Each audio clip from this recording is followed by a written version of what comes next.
Muhammad wọlé ọlá. Ọlọ́run á jẹ́ ká bá Muhammad wọlé ọlá. Àmì ẹ̀ pọ̀ ṣùgbọ́n àmì nìkan ò rán o. Ànábì ti sọ pé ẹni tó bá nífẹ̀ẹ́ ṣe sí òun yóò fẹ́ràn òun, ẹni tó bá sì ti fẹ́ràn òun náà ni yóò bọ́ òun wọnú ọgbà àdìjọ́ náà onídẹ̀ra. Kí wá làwọn ìṣesí Ànábì gan-an lè tó wọlé ọlá dálé lórí. Wọlé ọlá ẹ pàdé Imam Komorudeen Àjàlá àti àwọn gbajúgbajà dáńtó onímọ̀ ìjìnlẹ̀ àfáà tá a máa gbà lálejò ní gbogbo ọjọ́ ọ̀sẹ̀. Sunday aago 10 sí 10 àbọ̀ àárọ̀ làǹfààní ètò wọlé ọlá yóò máa gorí afẹ́fẹ́ ní MITV Muri International Television.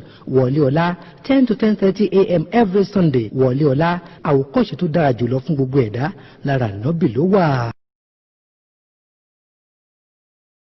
Assalamu alaikum gbogbo mùsùlùmí tí ń bẹ lágbàáyé, ìròyìn ayọ̀ tẹ́ tí ń retí yẹn rèé. Ètò Wọlé Ọlá níbi tá a ti máa ń jẹ̀gbádùn bàbá wa Fọlá Sheikh Komorudeen Muhammadu Juma Àjàlá tí wọ́n jẹ́ olùdásílẹ̀ Hajj Masuru Consolidated Travels Limited, Mudiru Markaz Dawa lórí Bond FM, Metro nínú gbogbo ọjọ́ tí ń bẹ nínú oṣù Ramadan àti MITV lọ́jọ́ Sunday. Wàyí o, ètò Wọlé Ọlá ti wá sọ̀kalẹ̀ lórí rédíò 103.5 FM ní gbogbo ọjọ́ Jímọ̀ láago 10 àbọ̀ sáago 11 àárọ̀ ni o, níbi tá a ti máa gbádùn bàbá wa Komorudeen Amir Àjàlá pẹ̀lú wáàsí gbáǹkọ́gbè níbi tá a ti máa fi àwọn àdìsí lọ́lọ́kọ̀ òjọ̀kan ṣe àtúpalẹ̀ àwọn àyá Al-Qur'an kó lè bá yé wa yékéyéké. Bẹ́ẹ̀ bá fẹ́ polówó ọjà ẹ fẹ́ ràn wá lọ́wọ́ lórí ètò yìí ẹ pè 08023364653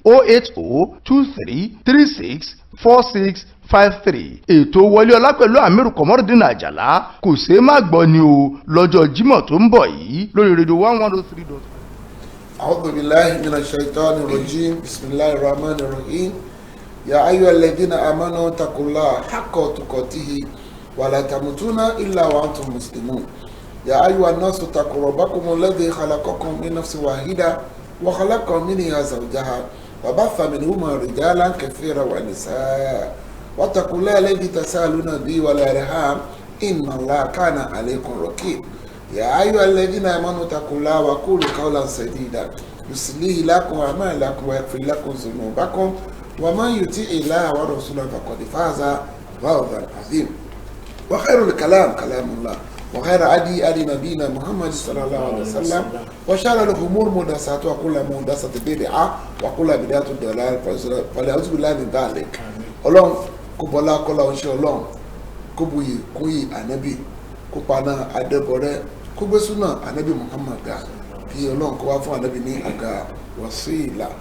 Òun náà ló kọ́ pé ká máa dúpẹ́ oore ọlọ́ba níta bá dúpẹ́ oore wọ́n ṣe àlékún ẹ̀ sọ ànábì lẹ́nu malam skul náà sálámì àṣùkùrùlọ́ ẹni tó bá lè dúpẹ́ fún yàn lè dúpẹ́ fọlọ́run. Bàbá wa tí mo máa ń sọ pé ẹ̀yin lẹ́kọ́ fún mi ní owó tí wọ́n fi bẹ̀rẹ̀ program ní 2008 Alhaj Abdulyakin Ọlábàkàrẹ láti 2008 dìgbà yìí náà lè dúró ti ètò ìkó sí ọdún náà láyà ó kéré láyà méjì láàrin ọdún lẹ́mọ̀ ní Àjàláwá gbà fi kún owó prógrámù yìí bẹ́ẹ̀ náà ìnàlájà Rukayat Abike Kasali àwọn náà dúró tì wá àwọn major sponsor wa ni wọ́n àtàlájì wa Sarafa Salman sábẹ̀ orúkọ bàbá àti ìyá wọn Abdulaziz Adigun alájà Tawakkaltu Àjọkẹ́ àní bàbá Malu Petroleum òyìn náà la dúpẹ́ fún wàrà fáná makana àlìyá ìlàlẹ̀ àmọ́mí inshallah. Ẹ jọ̀ọ́ ẹ̀yin abiyamọ afẹ́kẹ́ bá wa gbọ́ ètò tèmi tó gbá máa sọ kan tó ṣe pàtàkì tó pé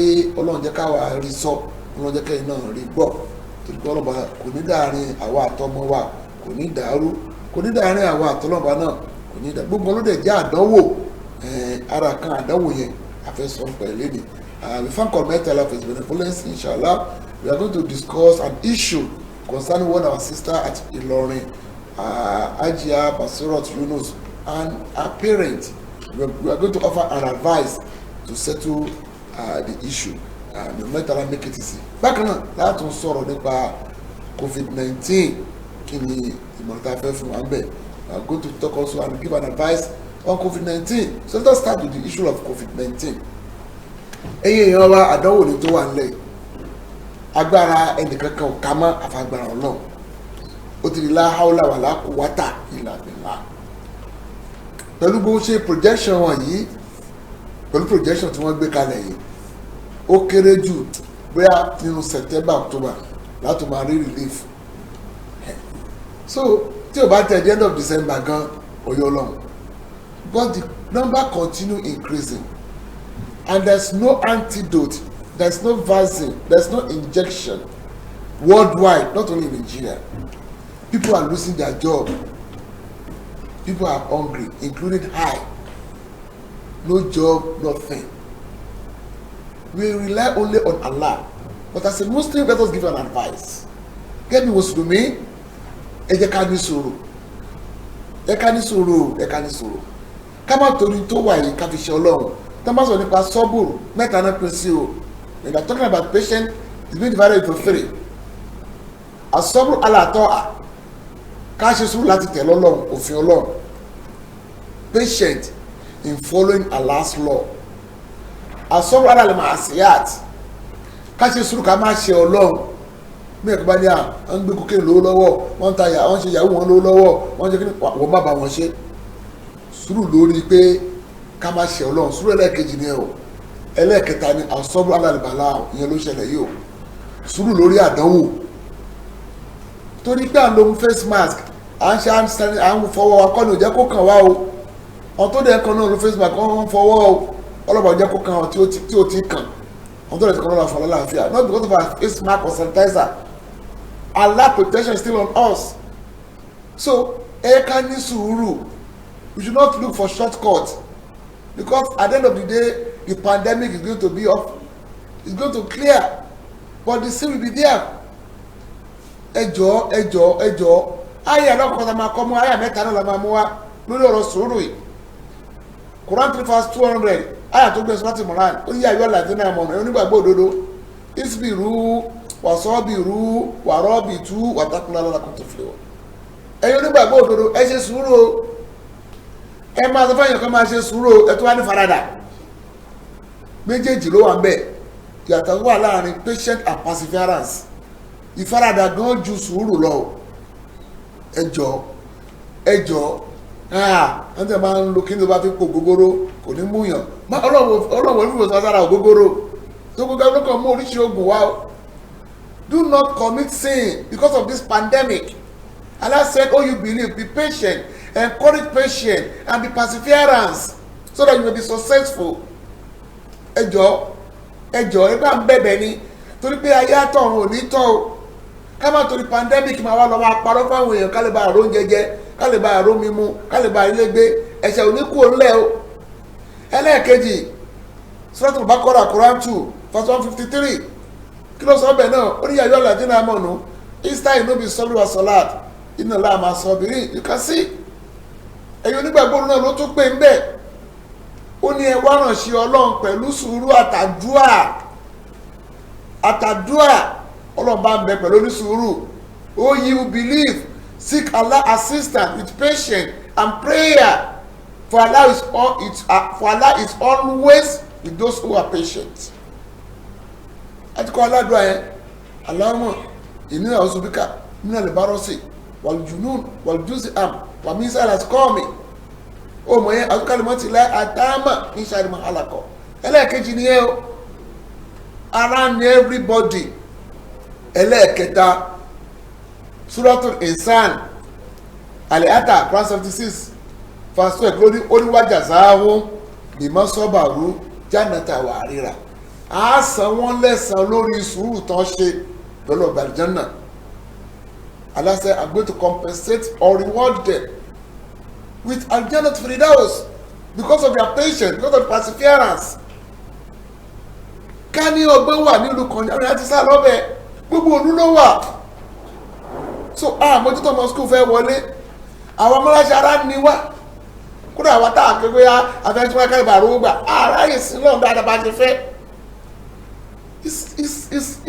It has reached the Christian, it has reached a limit, but at the same time we are encouraging patience. Ẹ jọ̀ọ́ ẹ jẹ́ ní sùúrù káàdì máa bẹ Ọlọ́run àwa táà kírun torí pé àrá ìwọ mọ́láṣí ẹ̀ṣẹ̀ ní o. Please, Allah make it obligatory on me and you to observe 5 times daily prayer. Ẹ jọ̀ọ́ nítorí t'Ọlọ́run àbẹ̀bẹ̀ o, à ń rọ̀ yín ẹ jẹ́ ká ní sùúrù o lágbára Ọlọ́run. Báwa lé kòrónà lọ, rọ̀bì Ọlọ́run, báwa lé kòrónà lọ. Mo ń gbọ́ awuyewuye wípé wọ́n jí èmi Bashiro Yunus gbé wọn ò jí èmi Bashiro Yunus gbé o mo ń fi àsìkò yìí mo fi ń sọ fún gbogbo èèyàn pé wọn ò jí èmi Bashiro Yunus gbé mo sì tún ń gbọ́ pé wọ́n ní wọ́n ti fi ọlọ́pàá mú àwọn ọkùnrin méjì kan pé àwọn ni wọ́n jí mi gbé ẹnìkan kan ò jí mi gbé o ìgbà tí àwọn pẹ́rẹ́ǹtì mi tí wọ́n fẹ́ pa mí tí wọ́n fẹ́ fi lílẹ̀ tí wọ́n fẹ́ fi pa mí náà lèmi Bashiro Yunus ni mo kúrò nílé ọwọ́ ti tèmi ó sì ti wà ní kóòtù báyìí tó bá tó àsìkò tó yẹ kí n yọjú sí wọn ń yọjú sí wọn mo fi àsìkò yìí sọ fún gbogbo yẹn pé wọn ò jí èmi gbé o àwọn pẹ́rẹ́ǹtì mi ló fẹ́ nà mí pa tí mo fi kúrò nílé kó ṣe wá ṣẹlẹ̀ ní nǹkan tí mo fẹ́ sọ yìí. Assalamu alaikum wa rahmatullahi wa barakatuh. Orúkọ mi ni Bashiro Yunus Táyé tí mò ń gbé ní 128 ilé onípọ̀mọ́ Òkèlélè Ìlọrin. Wọ́n bí mi ní July 13, 1999. Mo sì pé ọmọ ọdún 21 nínú ọdún tá a wà yìí. Láti ìgbà tí mo ti mọ ìwúlò hijab nínú ẹ̀sìn mo sì bẹ̀rẹ̀ sí ní lo hijab mi mo gbìyànjú àti ṣàlàyé fún àwọn òbí mi méjèèjì pé báyìí ni ọ̀rọ̀ hijab ṣe rí báyìí ni ọ̀rọ̀ hijab ṣe rí àwọn pẹ́rẹ́ǹtì mi wọ́n yarí gan pé àwọn ò lè gba kí n máa lo hijab pé àbí kí n máa lo ìborùn àbí fìlà náà làwọn fẹ́ àtọjọ́ tí mo ti wá pinnu pé láti òní tí mo ti gbọ́ yìí o pé ìmọ̀ lo hijab àtọjọ́ náà ti bẹ̀rẹ̀ sí ní nà mí gan tó jọ pé bí kí n kú náà ṣe máa nà mí wọn máìdì gbogbo kan tán bá rí náà ni mo fi ń nà mí ní ọjọ́ kan tí mo lo hijab wá ilé wọ́n ní láti sọ pé kí ẹ̀gbọ́n mi ọkùnrin àti ìkejì mi ọkùnrin pé kí wọ́n fà mí lọ́wọ́ àti ẹsẹ̀ ni wọ́n fi nà mí ní ọjọ́ yìí ní ẹ̀kúnlé wọ́n sì já mi sí òwò ní ẹ̀kúnlé tí àwọn èrò pọ̀ bíbẹ̀ gan wọ́n nà mí ní ọjọ́ yìí gan tẹ́ pé gbogbo àwọn èèyàn sá ń bẹ̀ wọ́n pé kí ló ṣẹlẹ̀ pé lérí ìjáàbù yín lo ìjáàbù lẹ́wọ̀n lálàsí ọmọ tẹ́ bí báyìí wọn sáàkọ gbogbo kan tán bá rí náà ni mo fi ń nà mí wọ́n nà mí gan débi pé mo dákú lọ́jọ́ kan tán tẹ́ pé wọ́n tún gbé mi lọ sí hospital tó wà ní ọ̀nà ẹyẹ ń kọrin ní Làó wọ́n níbi tó ti ń tọ́jú àwọn wèrè torí pé wọ́n ti nà mí tó pé àwọn gòsì ẹ̀ mọ̀ pé èmi kò mọ̀ kátẹ́mi gan náà ń ṣe mọ́ àwọn òkè bóyá ó ti change sí nǹkan míì ni wọ́n gbé mi dé ọ̀dọ̀ àwọn dókítà wọ́n ṣe test fún mi wọ́n ṣàdá mi padà sílé ní ọjọ́ òun wọ́n tún gbé mi lọ sí hospital wà lọ́nà Ògidì ìgbà tí wọ́n gbé mi dé hospital wọ́n á test mi wọ́n rí i pé nǹkan kan ò ṣe mí níbi bẹ̀ wọ́n dá mi padà sí ilé ìgbà tí nínà yìí pọ̀ tó di pé ó di ọ̀rọ̀ àwọn ọlọ́pàá ní C division ọjà wọ́n mọ̀ sí ní Alápá police station wọ́n mọ̀ sí àti ní headquarter àwọn náà mọ̀ sí wọ́n sì bẹ̀ àwọn parents mi ní gbogbo police station yìí pé kí wọ́n dákun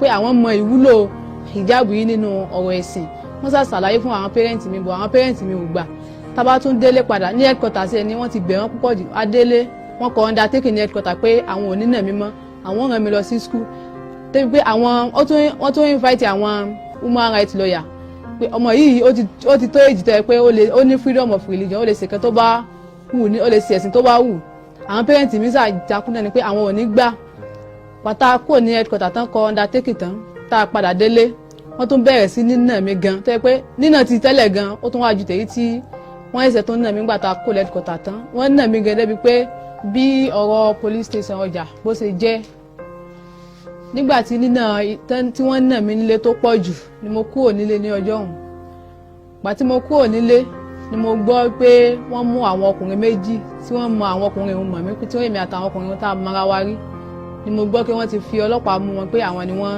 jí mi gbé wọ́n ní wọ́n ti mú wọn láti ọjọ́ tí mo kúrò nílé náà ni wọ́n mú wọn èmi ò fẹ́ yọjú síbẹ̀ bọ̀ ńgbà tó yẹ kí wọ́n ní wọ́n ti mú àwọn ẹni pé wọ́n tì wọ́n mọ́lé ló wá jẹ́ kí n yọjú ní ọjọ́ kejì ọjọ́ tán mú wọn gbà tí mo dé police station ọjà ní ọjọ́ ọ̀hún àwọn parents mi wọ́n tún nà mí gan níwájú DPO wọ́n nà mí gan tó yẹ pé DPO gan padà wò pé ṣé ọmọ tí ẹ̀ ń nà ọmọ ní ẹ̀ ń nà ó kúrò nílé ẹ̀ tún wá púpù pé ẹ̀ tún nà ọmọ òun náà àwọn tó fi rí pé ẹ̀ ń nà báyìí náà.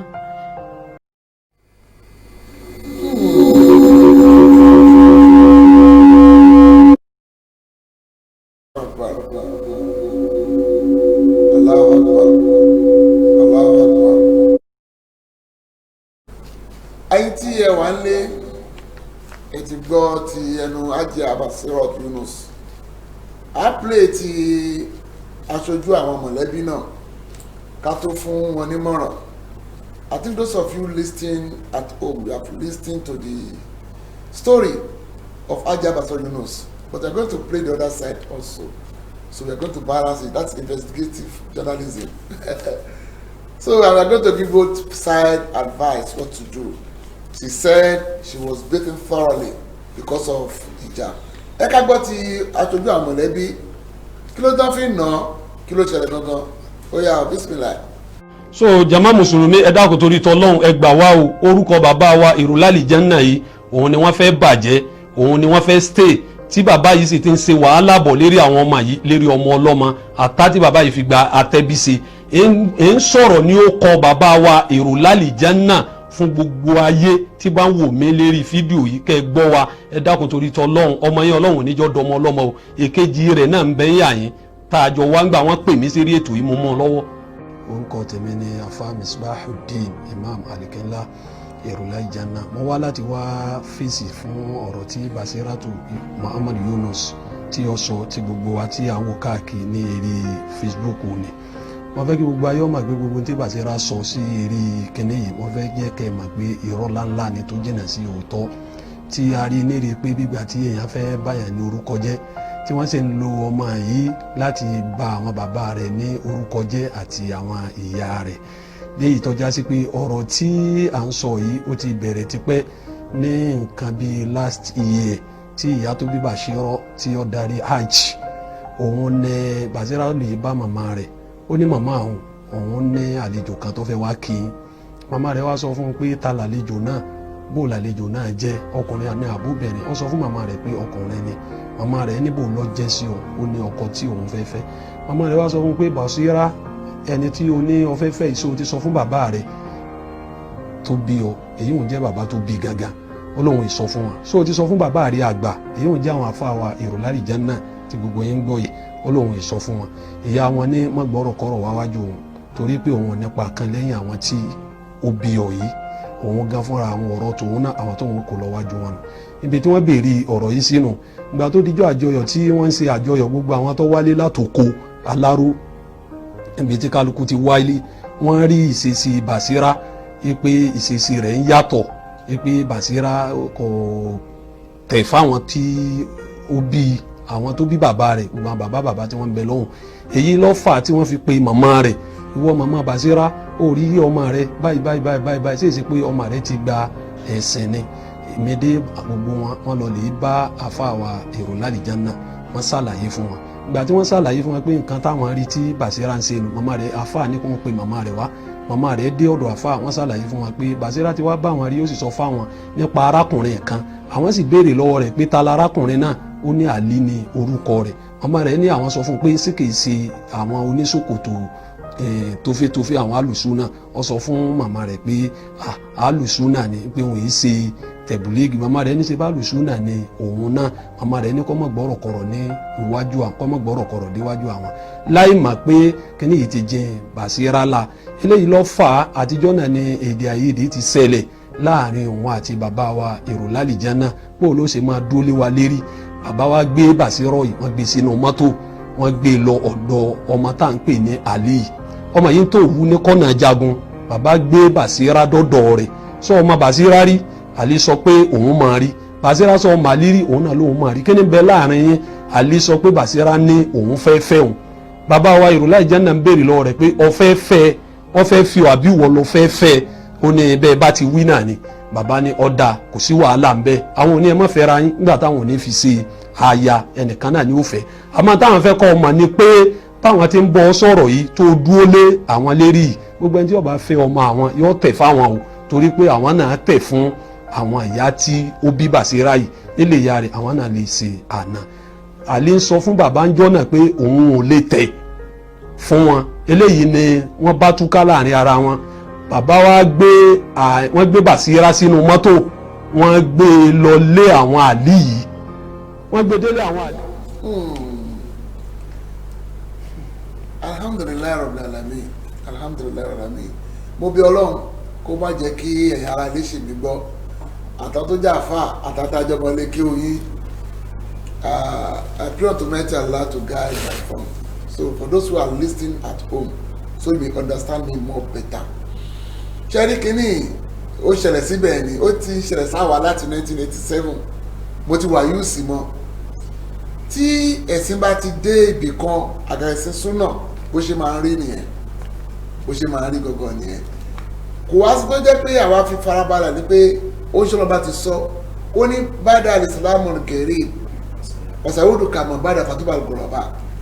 Nígbà tí èmi mọ́mọ́ náà mẹ́sì dé Mẹ́kà àrélé yìí o àgbélé yìí o àjòjì ní Islam dèlú Mẹ́kà ó máa padà sí àjòjì. Ọmọ yẹn ń sọ wípé wọ́n ń nà ó nítorí ìjáàbù. Bàbá tó rẹpísẹ́ǹtì mọ̀lẹ́bí kò sọ̀rọ̀ jáàbù rárá wọn ò dẹ̀ sọ pé àwọn ń nà. Ẹ lè rí kíní lórí wọ́ọ̀lù mi ẹ lè lórí ẹtọ́lọ́sọ́rí informant 24/7 ẹ rí full story ẹbí ọmọ yẹn sọ̀rọ̀ fún 15 minutes bàbá tó mú nǹkan bí 24 minutes.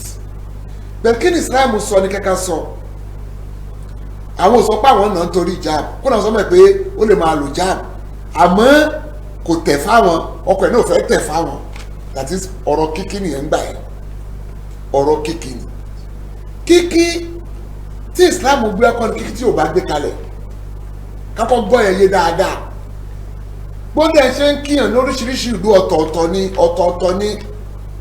ni so Islam kì í dẹ̀ gba àṣà tó bá tako ẹ̀sìn ni ò ní gbà àmọ́ àṣà tí ò bá tako ẹ̀sìn ó máa fara mọ́ bí gbójú táwa gbójú nílẹ̀ Yorùbá ni pé ọmọkùnrin gbọ́dọ̀ dọ̀bálẹ̀ kó fàyà kanlẹ̀ obìnrin gbọ́dọ̀ fẹsẹ̀ méjèèjì kúnlẹ̀ ní tá a mọ̀ nìyẹn.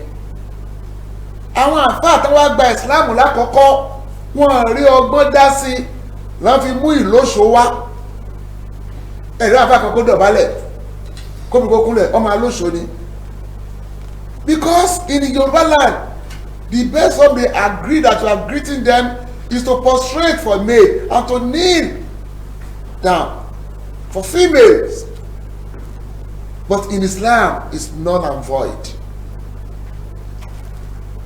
Ọlọ́ọ̀ba nìkan là á máa ń fi oríkèéríkèé ara wa jọ́sìn fún la máa fi ń kí tó kó ọ̀nà jẹ́kẹ́ gbọ́ mi yé tó kó ìyá àfáà míì náà èmi náà máa sọ máa mú solution wá àmọ́ lórí kíkí Ànábì sọ̀rọ̀ nípa kìtàbù salam there is a section for Allah salam said the form of greeting Ànábì ní tó bá gun nǹkan ní kó kí àwọn tó ń rìn those who are riding should greet those who are walking àwọn tó kéré kó kí àwọn tó pọ̀. The minority should kill the majority to greet the majority. Ọmọ kékeré kókó kí àgbàlagbà. The younger ones to greet the old ones. So àdúgbò bá wá kíra yín àgbàlagbà ló máa náwó sí ẹ ọmọ kékeré náwó sí àgbàlagbà. Kúrò ní àdìsí ní ọ̀nà pé tẹ́ ẹ bá rìn ìbọ̀ tẹ́ bá pàdé ara tẹ́ bá kíra yín tẹ́ bá wá dira yín mú ẹ̀ṣẹ̀ yín máa gbọ̀n kalẹ̀ níbi tẹ́ ẹ wà yẹn. Ọ̀rọ̀ pọ̀ lórí kíkí. Kódà nísàlẹ̀ kórìtà àti dàgbà. Wọ́n sọ pé akíní ìgbọ́wọ́ lòdì ìsàlẹ̀ kó ó kí mi gbà mí lọ́wọ́ òdì ní pé àìbọ́yàn mi lòdì ní ẹ̀. Nítorí àsìkò àwọn àfáà àgbà méjì ló wà lẹ̀ Yorùbá tí wọ́n jó ní wáàsí àfáà pọ̀ gan. Sheikh Islam baba Adam alẹ́ lórí wọ́n kọ́ sínú ìtìrà àwọn tó pe al-Islam wa taqlid jahiliya ẹ̀sìn Islam àti àwòkọ́ṣe àwọn aláìmọ̀kan bàbá náà ní ká dọ̀bálẹ̀ ká kúnlẹ̀ kí sára ẹ̀sìn ká dọ̀bálẹ̀ ká kúnlẹ̀ kí sàrẹ̀ sí ṣé kàmọ́dé àládàbí ọ̀nà ṣe nínú wáàsí ọmọ lẹ́yìn lẹ́yìn àbò tòun náà ṣe ní wáàsí fine àwọn wá gbà pé kíkí táwa fẹ́ nìyẹn we believe that's greeting that we agreed but let us agree that it's not the form of greeting in Islam ọ̀rọ̀ tí wàá dórí ta òtàkókò báyìí first wọ́n jẹ́ ká mọ̀ pé orúkọ kó ló máa wà ní Meccan period Medina period Basira yìí wà ní Meccan period lọ́jọ́ pọ̀ lọ́dọ̀ àwọn òbí ẹ̀ that's my own advice. Ìjọ tó ṣẹlẹ̀ lẹ́kọ̀ọ́ mi ní dárúkọ tó ṣẹlẹ̀ lórí wọ́n nà ọmọ ẹ̀ lánìí kan tàbí wọ́n já sí o agbẹjẹ́ lọ sí mosque kan ní Tòkunbọ̀ bàbá Murtala Okuola wà láyé jọ́nà lọ kílásán náà ni pé ọmọdé wọn láwọn ò fẹ́ ẹgbẹ́ tó ń ṣe yẹn ẹgbẹ́ táwọn wà láwọn fẹ́ kò jọ ẹ̀ ẹgbẹ́ tó dẹ̀ wà náà ṣe kí ni wọ́n ń borí àmọ́ náà ò fẹ́ irú ìjáàbù tó ń lò ọmọ tẹ́ ẹ rí ẹ èyí tó rò náà pè ní kìmọ́ọ̀rù mi ìfẹ́ sọ̀rọ̀ àwọn àfáà tó takò ìjáàbù ọ̀rọ̀ kọ́lá fẹ́ sọ lé ni o kìmọ́ọ̀rù ló pè yẹn wọ́n táwọn fẹ́ kó máa rí pé kó máa lo fìlà àti borí ẹ náà máa borí Yorùbá ẹ máa borí ẹ lọ gbọ́ kí ni ẹ fún lè táàmù òdì tó ká play ẹ fún ẹni. So way out rèé kí Basira lọ sílé kan fi lọ́kàn kó máa lọ ṣẹ̀sìn ẹ̀ lọ́dọ̀ ọkọ ẹ̀ kí wọ́n sọ pé ọkọ ẹ̀ lóun fẹ́ tẹ̀ fún yín Yorùbá náà sọ pé ìdọ̀bálẹ̀ kì í ṣe ìwà ìdọ̀bálẹ̀ kì í ṣe ìwà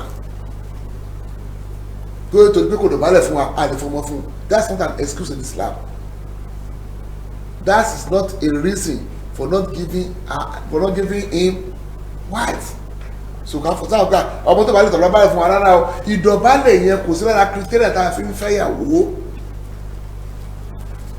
the only way out nìyẹn ẹjọ́ ti lọ sí court ẹ lè withdraw ẹ̀ àkíní láti court kádọ̀ rẹ̀ àwọn ọmọ àrà títí kọ́ wọ́ bọ̀ ọmọdé ti pé 21 years wọ́n dọ̀ fi Nàìjíríà 18 years ó gbọ́dọ̀ ti marry but ìjẹ́mọ̀lẹ́bí agbọ́dọ̀ ṣe súlíwò sílùú àrẹ̀hàm agbọ́dọ̀ dá mọ̀lẹ́bí pọ̀ sílùú àrẹ̀hàm so arọ ẹ̀yin bàbá Basira afáwa èrò lálìjẹ́ náà èyí náà làáfà tí wọ́n gbàgbọ́ níbẹ̀ ẹ jẹ́ kọ́rọ̀ yìí kó yanjú ẹ mú wálé olùn náà rẹ́dì láti wálé tẹ̀ bá ní nà ẹ sọ pé ẹ̀ nà pẹ̀tù ó ní undertaking wà ní ẹ̀kọ́tà ó wà ní aláró alápá station àwọn ọmọ ìlú tó ń jẹ́ bẹ́ẹ̀ ọ̀rọ̀ tẹ́ ti fàdí station àwọn yẹ kẹ́tì kí ni kẹ́tì sọ pẹ́dà ká ní Basira wọ́n fún lóyún wálé tó máa pọ́n ilé tó bá nu àwọn ọmọ yóbi yé àgbẹ̀rẹ̀ máa ń gbéra wọn lọ́nà ọmọ tùgbà sínú yín máa dùn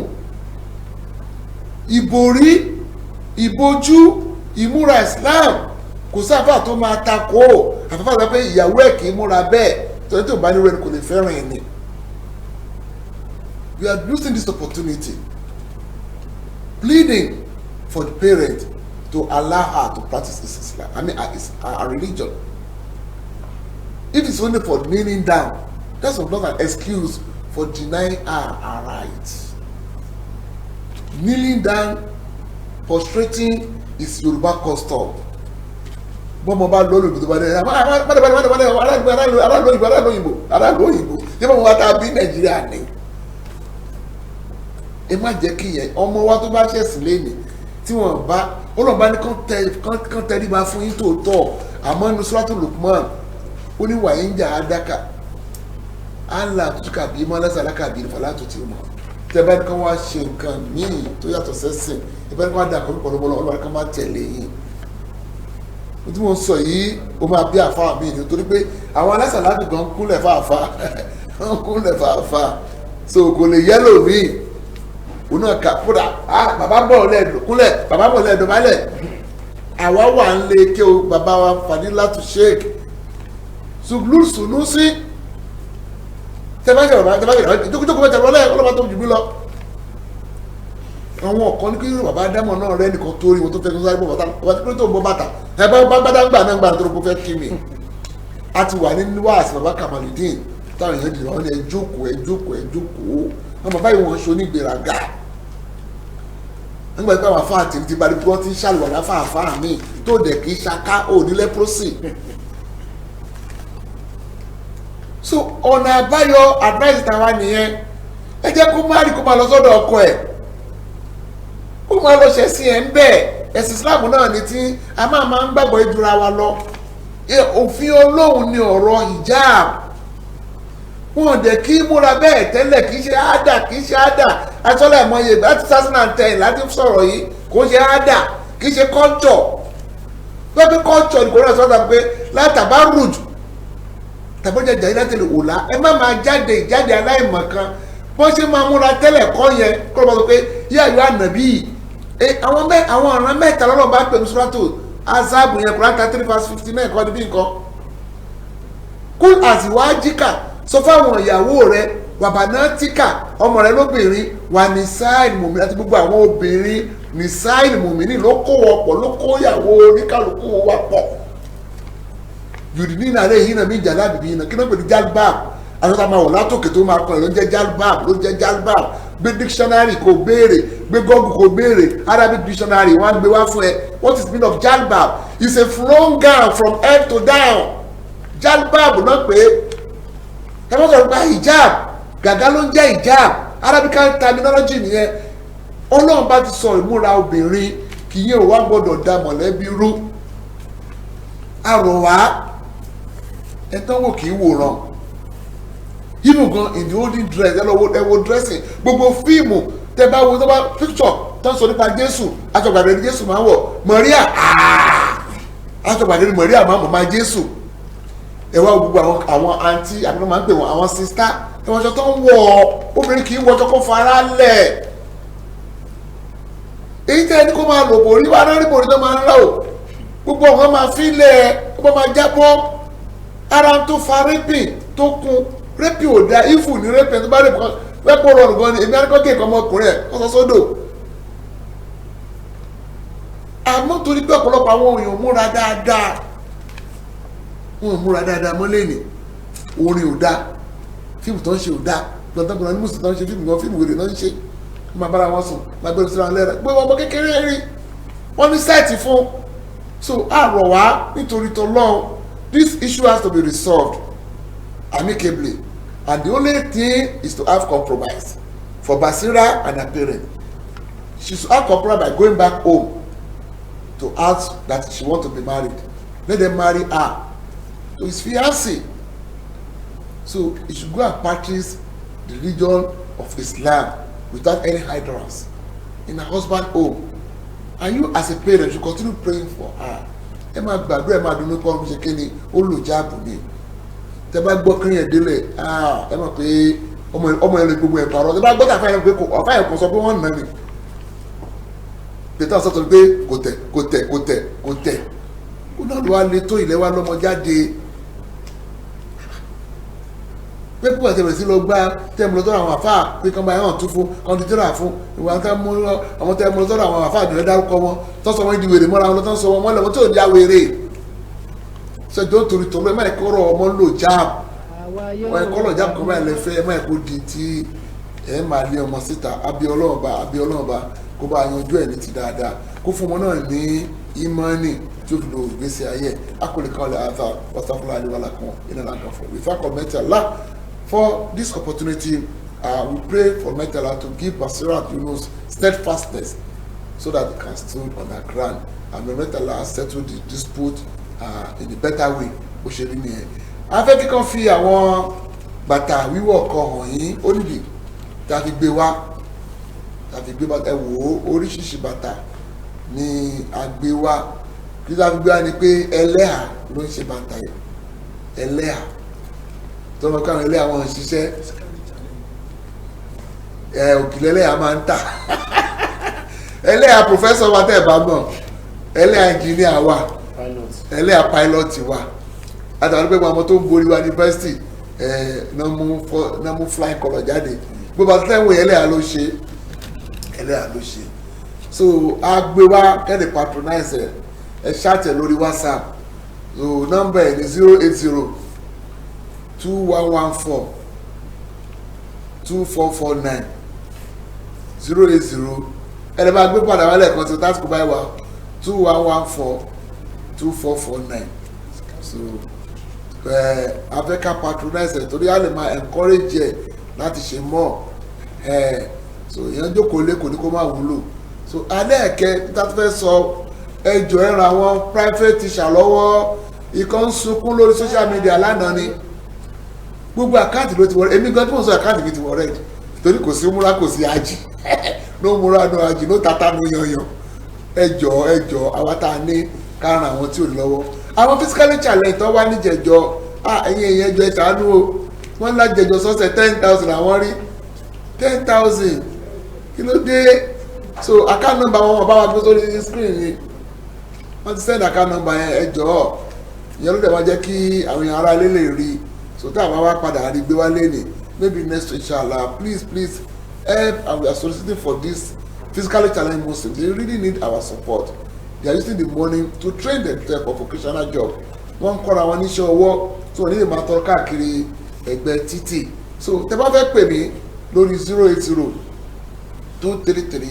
080-233-64653 080-233-64653 nírọ̀lẹ́ ìní láago 5 sí aago 6 ẹ pàdé mi lórí Facebook ẹ bá tẹ Wọlé Ọlá TV a máa wà ń bẹ̀ a máa ṣe tafsiri ń bẹ̀.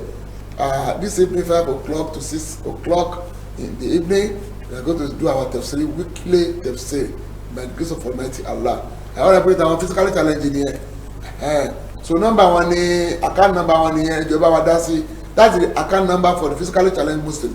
Kindly donate your widow's mite to their account, no matter Allah enrich your pocket and reward you in manifold and make you the dweller of Al-Jannah Firdaus on the day of resurrection. ọlá àwa yóò bá Muhammad wọlé ọlá. ọlọ́run á jẹ́ ká bá Muhammad wọlé ọlá. àmì ẹ̀ pọ̀ ṣùgbọ́n àmì nìkan ò rán o. ànábì ti sọ pé ẹni tó bá nífẹ̀ẹ́ ṣe sí òun yóò fẹ́ràn òun, ẹni tó bá sì ti fẹ́ràn òun náà ni yóò bọ́ òun wọnú ọgbà àdìjọ́ náà onídẹ̀ra. kí wá làwọn ìṣesí ànábì gan-an lè tó wọlé ọlá dálé lórí. wọlé ọlá ẹ pàdé Imam Komorudeen Ajala àti àwọn gbajúgbajà dáńtó onímọ̀ ìsìlẹ̀.